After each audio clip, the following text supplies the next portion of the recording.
We're here with our update on the 2022 church budget. Randy, I really am grateful for you and for your leadership as the chair of our finance team. I just am so thankful for the way you've approached that with a mind of stewardship.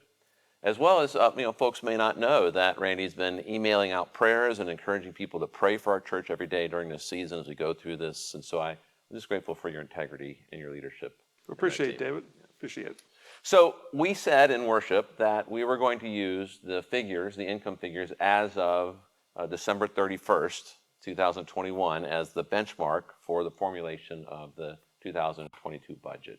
So how'd we do? Well, as of last week, the last numbers I saw, when it comes to pledge giving, we were a little short of our minimum goal of $1.33 million. However, the good news is that we came very close to our unpledged giving. So looking at those two line items together, which is kind of our primary focus when it comes to budgeting for the year, we ended up about $300,000 below budget. So what are the next steps? Well, the next steps would be we will get the final numbers on pledge giving. What pledges are those commitments by members to help with the operation of the church and all the various ministries.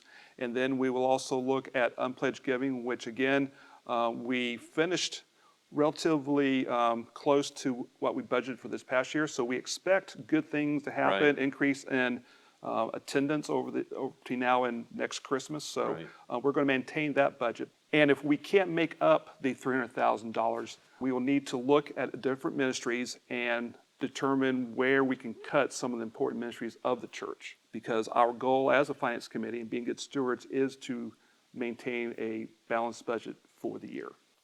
Yeah, absolutely. That's a significant amount that we want to address, and I appreciate the approach towards a balanced budget.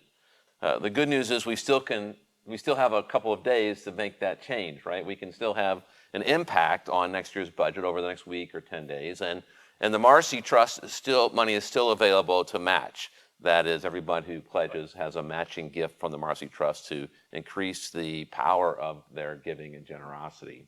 You know, one of the things that I really appreciate is the way people have been generous and continue to be generous to our church. Those that have made those pledges and have given of themselves so much to continue these ministries. And I get to see all of the effectiveness. I get to see the children that are taught the Bible. I get to meet the young adults in Kenya who are mentored into a life-sustaining business. I get to see folks who are visited in the hospital. I get to see people come and really meet God at worship. And so just the way that people have given is just so effective in reaching out and changing lives. And I want everyone to participate in that. I want everyone to have that opportunity. And so we want to make sure people know that, of course, we have to address this to be good stewards, but also there's still opportunity to impact that.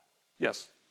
And one thing I want to add too is we need to remember that we are called as a church and as children of God to actually, we are the face of Christ in the world. And during this Epiphany time, we also need to remember that we are also the light of the world. So with prayerful consideration, we'll do our best and see what we can do and with balancing the budget for 2022. Randy, I thank you so much for your time and for your leadership. I look forward to seeing what God has in store for us. I know it's going to be a powerful year ahead.